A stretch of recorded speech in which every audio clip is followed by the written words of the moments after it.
काय विषय नेमका? विषय माझा असा आहे, गेले 9 ते 10 महिने झाले मागासवर्गीय वस्तीचा फंड आणलेला. आता फंड आणल्यानंतर तो मी परत तक्रार दाखल केली, तेव्हा मी 2दा तो निधी परत घालवला. परंतु राजकीय दबावपोटी परत तो निधी नाव थोडं चेंजिंग करून आणला. नाव चेंज करून परत तो निधी आणला. ठीक आहे, निधी आणला, माझा काय ते विकास कामाला विरोध नाहीये. माझी भूमिका विकास व्हावा, गावचा विकास व्हावा, सगळं माझी नेमका तुमचा निधी कुठल्या कामासाठी आला होता आणि कुठल्या प्रशासनाकडून तो निधी कुठे वळवलाय? हा समाज कल्याणचा निधी आहे. समाज कल्याण आयुक्त याचा निधी आंबेडकर भवन, तो शिंदे चर्मकार वस्तीसाठी फंड आलेला आहे.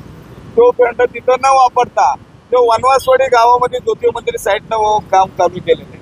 पण त्यासाठी मी त्या उपोषणात बसलेलो आहे. तुम्ही अधिकाऱ्यांना भेटला, काय वाटलं? मी अधिकाऱ्यांना भेटलो, पत्रव्यवहार केला, सगळं केला, पण कोणी याची मला दखल घेतली नाही. पण गट विकास अधिकाऱ्यांनी जाणून बुजून चुकीच्या पद्धतीने अहवाल सादर करून ते काम चालू करण्याची परवानगी दिलेली. आज तुम्ही आधी बसला आहोत, आता तुमचं पाऊल काय असणार आहे? आधी माझं तेच काय, आता मला जोपर्यंत नाही भेटत नाही तोपर्यंत मी तो हलणार नाही.